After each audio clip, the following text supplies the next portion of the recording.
18ª catequesis sobre el libro de los Hechos de los Apóstoles. El libro de los Hechos comienza así. En mi primer libro, querido Teófilo, me refería a todo lo que hizo y enseñó Jesús desde el comienzo hasta el día en que subió al cielo, después de haber dado por medio del Espíritu Santo sus últimas instrucciones a los apóstoles que había elegido. De tal manera que el autor del libro de los Hechos de los Apóstoles es el mismo que escribió el primer libro destinado a Teófilo, es decir, el evangelista Lucas. Ese evangelio terminaba con la ascensión de Jesús al cielo y el libro de los Hechos comienza narrando la promesa del Espíritu Santo y nuevamente la ascensión. De tal manera que no solamente hay una continuidad, sino que muchos autores, muchos biblistas dicen que entre el llamado Evangelio de Lucas y el libro de los Hechos de los Apóstoles, en el fondo son un solo libro. Nosotros tenemos como dos libros, porque en el primero se narran todos los acontecimientos de la vida de Jesús, y el segundo está destinado a la iglesia naciente, a los actos, a las acciones, a las empresas apostólicas, a las primeras conquistas apostólicas de aquellos hombres elegidos por Dios de los 12 que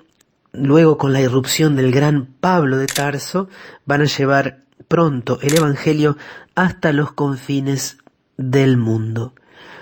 Este libro fue compuesto muy probablemente en la misma época en la que habíamos hablado se había compuesto el libro de el Evangelio de Lucas. Y por lo tanto, al tener el mismo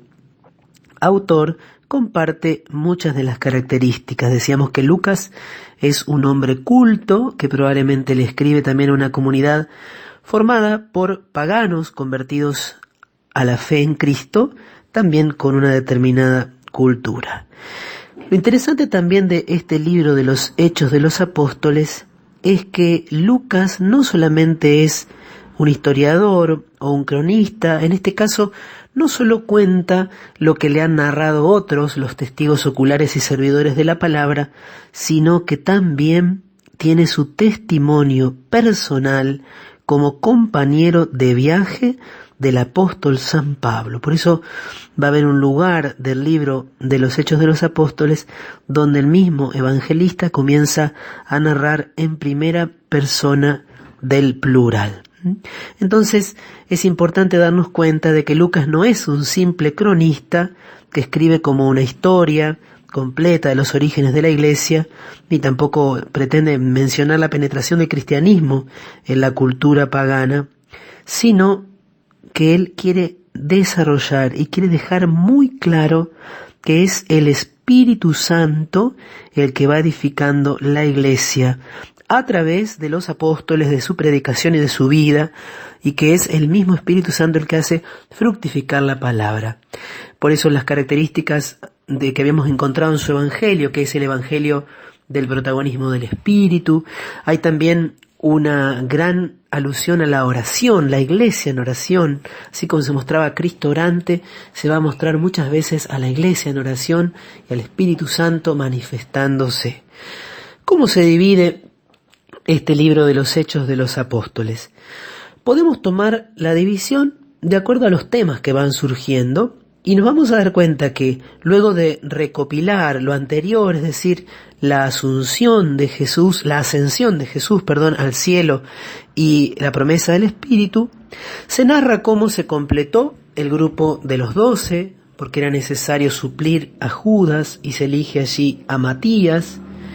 Todos estaban unidos en oración y en el capítulo 2 se narra el acontecimiento decisivo de Pentecostés. Así como al inicio de la vida de Cristo el Espíritu Santo desciende sobre María y la hace fecunda, así también en esta iglesia naciente es el Espíritu Santo el que realiza el gran milagro de la unidad en la diversidad. Ese mismo día de Pentecostés, todas las naciones escuchan el mensaje de Cristo, porque estaban reunidos allí hombres pertenecientes a todos los pueblos de la tierra, conocido en aquel momento. Y desde el capítulo 1 hasta el capítulo 12, nosotros vamos a ser testigos del anuncio de la evangelización del mundo judío. Si bien ya van a aparecer algunos indicios de esta apertura a los gentiles, como es el caso de Pedro en Cesarea, que visita a Cornelio y allí realiza bautismos y dice que no puede dejar de anunciar el evangelio a aquellos que Dios manifiestamente le ha mostrado que fueron elegidos. Indudablemente que en estos 12 primeros capítulos, hay un hecho decisivo que es la conversión de Saulo, narrada en el capítulo 9 del libro de los Hechos, y que luego va a ser narrada también en otro lugar del mismo libro de los Hechos de los Apóstoles, hacia el final, y también narrada a su manera por el mismo apóstol en la carta a los Gálatas. Esta vocación de Pablo, algunos prefieren llamarla así, vocación y no conversión, va a marcar un antes y un después en la vida de la iglesia naciente. Por eso, después de esta evangelización del pueblo judío, la segunda etapa, la segunda parte del libro de los Hechos es la evangelización del mundo pagano, y comienza con el viaje de Pablo y Bernabé, quienes saliendo de Antioquía comienzan a recorrer diversos pueblos. Fueron a Seleucia y allí se embarcaron a Chipre, y allí van siendo testigos e instrumentos de las maravillas que Dios está obrando a través de su predicación. Pero claro, esta apertura a los paganos no se iba a dar sin tensiones, porque había muchos que procedían del pueblo de Israel y que estaban muy apegados a la ley de Moisés y a las normas rituales y al rito de la circuncisión. Por eso en Antioquía se da una controversia, un enfrentamiento entre aquellos que después se va a conocer como los judaizantes y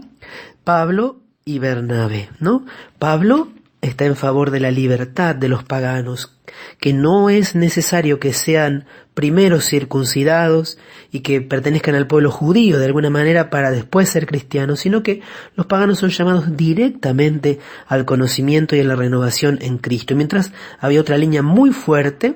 escudados o amparados en supuestas palabras del apóstol Santiago, que decían que era necesario el paso a través de la alianza de Israel para recién después poder ingresar en la vida cristiana, ¿no? Y allí se da lo que se conoce como el Concilio de Jerusalén. Se reúnen en Jerusalén los 12 para tratar esta cuestión. Y Pedro, ejerciendo ya su primado, va a darnos ya una pauta, ¿no?, de esta libertad que van a tener los paganos que se convierten a Cristo. Luego de eso se narra el segundo viaje de San Pablo. A partir del capítulo 19 se narra el tercer viaje de San Pablo, y hasta que llegamos al capítulo 21, donde Pablo es tomado prisionero. Se narran muchas de las peripecias de Pablo, las persecuciones, pero este ya es tomado prisionero en el capítulo 21, versículo 27, y a partir de ahí lo que será su cautiverio y su último viaje, que en el fondo es ya prisionero, como él apela al emperador y es llevado a Roma, donde será finalmente ejecutado.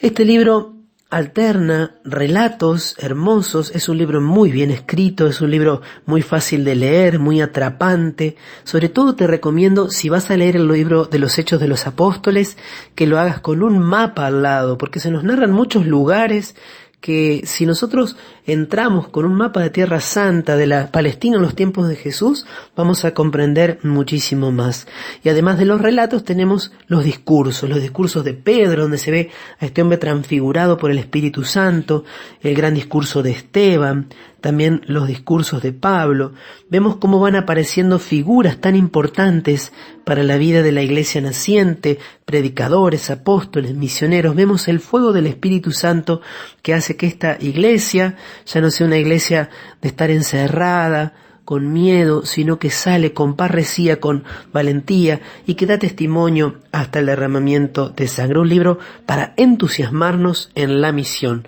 forjándonos, por supuesto, en la comunidad cristiana que se une en oración y en la fracción del pan.